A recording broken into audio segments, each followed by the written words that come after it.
together for the hilarious Dalton. She's in love with who I am. Back in high school, I used to bust into the dance. Now I hit the FBO with duffels in my hands. Alright guys, keep it going with Michael Vargas. How about that set, huh? He's a weird looking guy. Like, I wouldn't expect anything less than perverted material and him outside of my house taking pictures while I'm showering. That's what I like, that's the image I have, is making it in comedy and then dying. But Vargas is there getting the shot, you know what I mean? I don't know, I just moved up to Houston. Everybody here from Houston?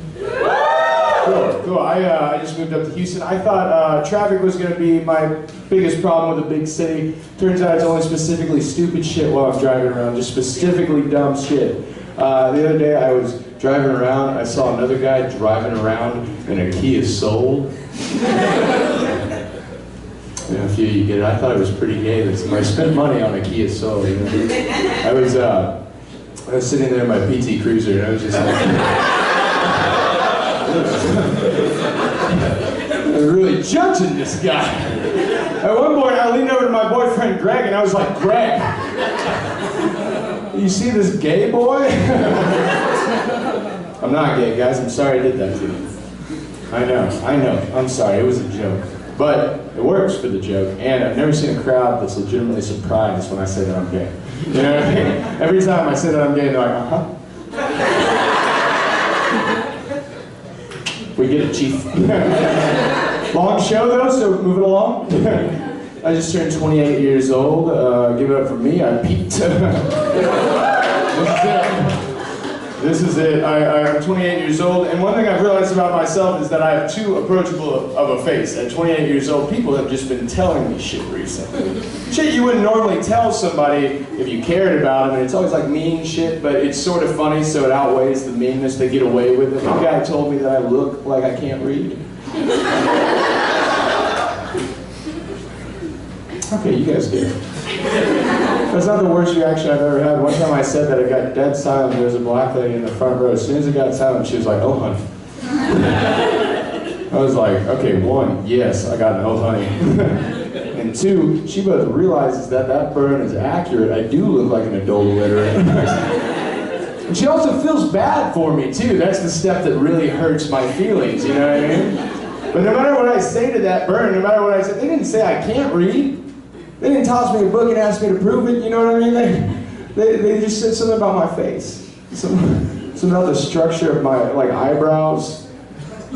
Something about, like, my nose, like, on a side profile. That makes it look like I struggle with R's or something. You know? It's one of those great things that no matter what I say in that situation, it's going to sound, like I said, like I can't read. It's like the middle school bully. That is the biggest killer of all time. I mean, the middle school bully, you gonna cry? That's the best burn of all time. You gonna cry? You gonna It's the middle school bully. The middle school bully is top of his game because no matter what person he's talking to, their response is gonna make it sound like they're an adult and they do want to cry, you know? You gonna cry?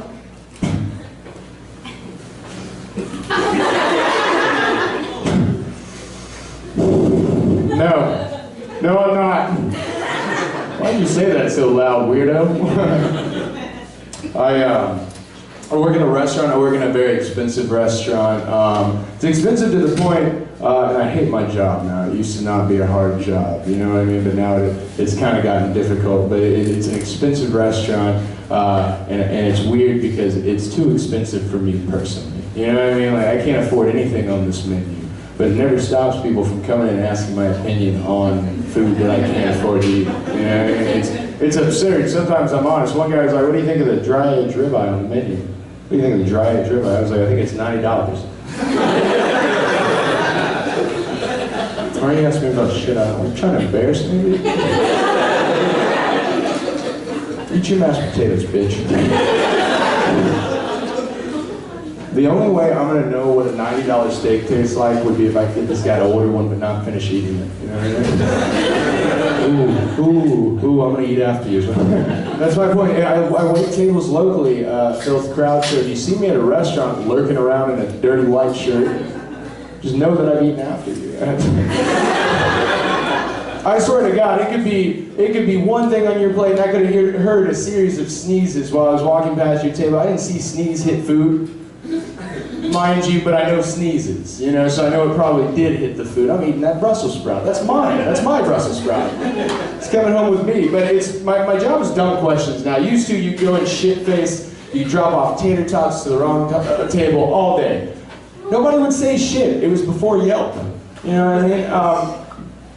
And I never worked at a restaurant that actually sold tater tots, so it was just me dropping them off from my car. I was like selling car tater tots, you know what I mean? That line didn't work. It's always dumb questions though. People think like they ask me questions like I went to school to be a waiter or something like that. And I didn't go to school at all, you know?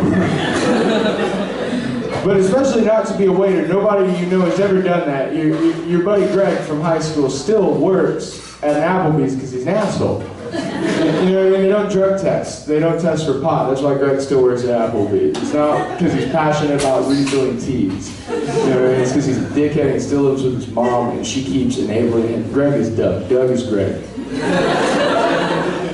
It's always dumb questions though. It's like taking over my life. And one lady calls me up and she's like, "Excuse me, sir, now I hate to be one of those people." Right off the bat, I was like, this bitch does not hate to be one of those people. I know how the game's played. This bitch loves to be one of those people. That is the mating call of somebody that loves to be that person. And I was right, because her follow-up was, I had a few questions about the lettuce. I was like, you fucking serious right now? You fucking serious? I didn't say that to Yelp, right? I can't say that. I can't say it's Yelp, it'll get reported. I can't say that. So instead, I was like, you know what? I love lettuce questions, man.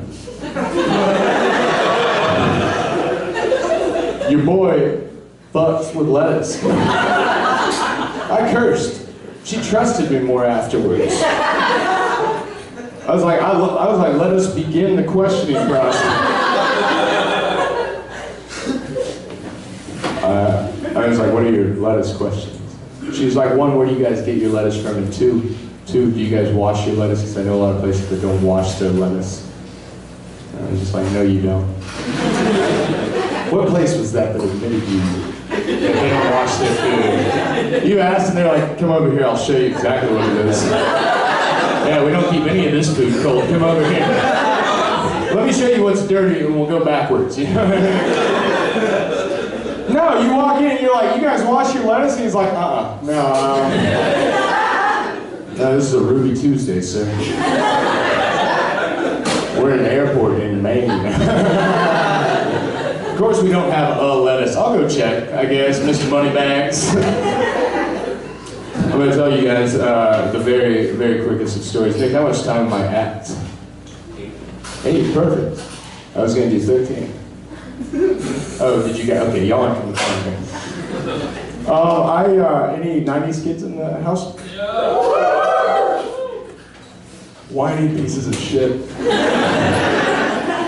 Slugs, dirty slugs, all of you. I'm a 90s kid. I grew up in the 90s. I was a victim of circumstance in the 90s. What was a very popular thing in the 90s? You would always see it in public places. You would see parents lose their shit. It would be a culmination of just bad kidding, you know, just bad being a bad child. All that would culminate in a public place like a Sprint PCS service center or an Eckerd's drugstore. You know? It was the 90s, and you would always see a parent spank the shit out of their kids, and they didn't care who saw it. You know what I mean? Hey guys, let me think. Wait, what are y'all doing? What are y'all hooking legs over here? Unhook that leg. Wait till the story. It's only 5.5 minutes. And I want you to close those legs, sir. I don't want you to eat boners while I'm up here. Maybe, I don't know. Get ready. I'm a kid of the 90s, and that was a very prevalent thing. People openly disciplining their children. My point is, you see it nowadays, and you're like, what the fuck is that? That's a little uncomfortable. But if you saw it in the 90s, it was so prevalent that I would be getting my ass beat in a public place. I would see another kid across the store getting his ass beat by his mom, and our eyes would lock. You know, and we bond over a loss of self-respect. It was a beautiful moment. beautiful moment, but it wasn't necessary, you know, for my childhood to thrive. My point is, I saw something recently in a JCPenney's that has completely changed my mind on spanking children in public places. I am so for it now. And it was a great way to spend a $50 gift card, I'll be honest with you. I was one person away from the register. In the corner of the room was a black lady and an 8-year-old girl. The 8-year-old girl was adorable. Besides the fact that she was throwing like a dope hissy fit. Like when I walked in, I was like, is she crump dancing? That's pretty wild. Like it was big league stuff. It looked like she was trying out for a college sports team. It looked like she was trying to walk onto a football team, you know what I mean? That's the level of energy she had. I would have drafted her, mind you, for special teams, but I would have drafted her nonetheless. Very athletic hissy fit this girl was throwing. She is losing her goddamn shit. It looks like one of those videos where a baseball coach is drunk in the minor leagues and he comes out and tosses his hat backwards and he's just like spitting at the umpire and throwing shit at him. This girl is losing her shit. She's throwing shit. She's screaming. She's yelling. At one point, she stops and she spits in this lady's face. Yeah, lady fucking lost it.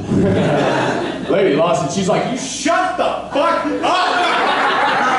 Backhand slaps this kid. Backhand slaps the shit out of this kid. All right. She does in a pivotal moment, though. In a very pivotal moment, she does it again. Okay? She does it again. She's like, you're gonna shut the fuck up. Backhand slaps this kid again. Everybody in this crowd of JCPenney's who were looking at that point immediately look away, like they didn't even see that shit happen. Except for me, I was like, what was that? What was that second slap for? I know what the first slap was. That was discipline. The first slap was discipline. The second slap, that was flexing. You showed this kid who had the bigger dick. You successfully did it in this JCPenney's. It was a flex move. It was a flex move. This lady is beating the shit out of this kid. She's doing it like a champ, but she's beating the shit out of this kid. She's shut up, you shut up. She's doing a lot of chops. If you watch wrestling, she looked a little bit like Ric Flair in a moment. Like I looked up, yeah, she kind of duck walked at one point. She didn't woo, but I saw her. I was like, you're doing Nate. You're doing Rick right now. Pay homage. Give it a woo. She didn't, but she's beating this kid. Everybody's kind of just acting like it's not happening, guys. They're standing in their part of the store. They're just like.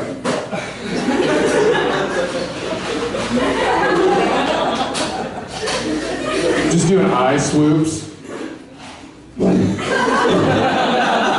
They're acting like this shit isn't happening. And finally, somebody says something. This fat white guy in line behind me says something. He's like, hey, lady, this is a fucking JCPenney's. You want to stop beating that kid? But he said it like if it didn't happen in a JCPenney's, he would have been cool with it. If you didn't see it happen in Arby's or Barnes & Noble, he'd been like, twist those hips, girl. Come on. Power comes from. She wheels around like she expected specifically him to say that. She wheels around, she's like, you can shut the fuck up too, motherfucker. But your ass is gonna be next. I look at the white guy, he has nothing. He has no response to this, but I'm back there like, yes. I was like the Emperor from Star Wars, I was like, do it. Do it. He has no response. She didn't give him a chance to respond.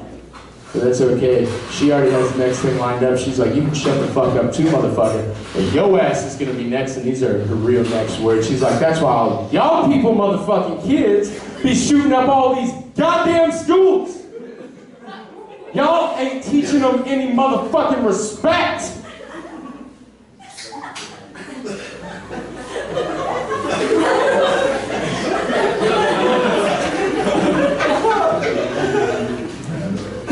I leaned over to the fat white guy, I was like, Dad.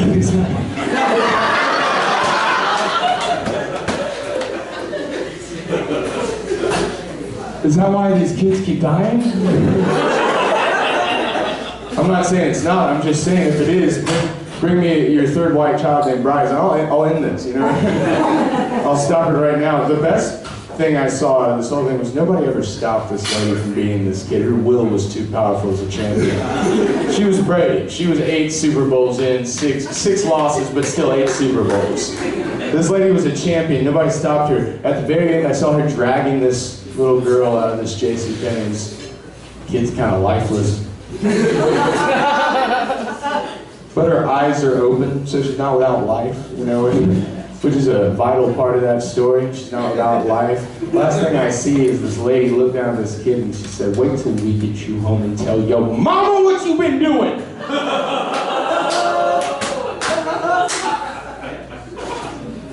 was like, is that not her fucking mom? Hey guys, give it up for me real quick.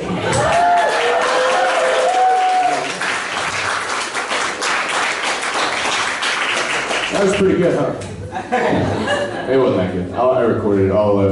I'll listen to it later and cry. Hey, don't make it weird. What kind of jeans are these? I just touch his thigh real high. You guys ready for your next comic? Oh, okay, guys. Look, there's another comedy show that had 80 people next door. They're not gonna hear us if we act like that. Are y'all ready for your next comic? He's not here. I'm just joking. Guys, give it up for your next comic, Mr. Nick Palermo!